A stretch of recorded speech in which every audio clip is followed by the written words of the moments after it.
Bey, kechirіңіздер. Сәлем достар, сіздермен бірге мен мәлімет арнасы. Бүгін мен сіздерге егерде әлемді зомбилар жаулап алса не болады деген видеоның екінші бөлімін айтатын боламын. Достар, видео басталмай жатып, арнаға тіркеліп, видеоға лайк басыңыздар. Ол мен үшін үлкен қолдау. Алдыңғы бөлімде Ким Чен Ын бомбасын береме деген жерге келдік. Ким Чен Ын бомбасын зомбиларға жіберуге дайын.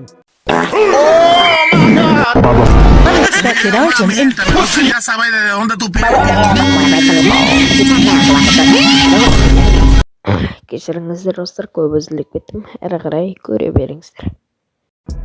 Францияны толықтай зомби басқан. Осылайша атышулы вирус бүкіл әлемге тарайды. Адамдар қырылуда. Әлемде 987 миллион адам қалды. Олар өмірімен күресіп жүр. НАСА зомбиларды бір жерге жинады. Франция және қасындағы елдерге бомба кетті. Бір сәтте бомба бағыты өзгеріп кетті. Бомба бағыты Ресей жаққа кетті.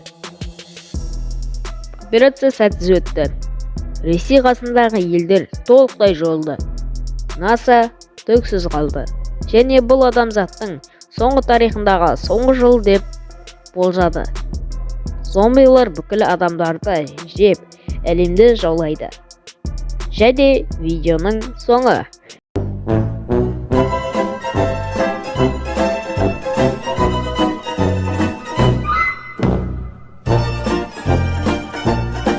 Достар, кешіріңіздер.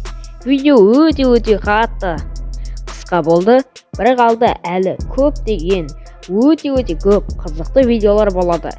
Видео бітті. Сау болыңыздар.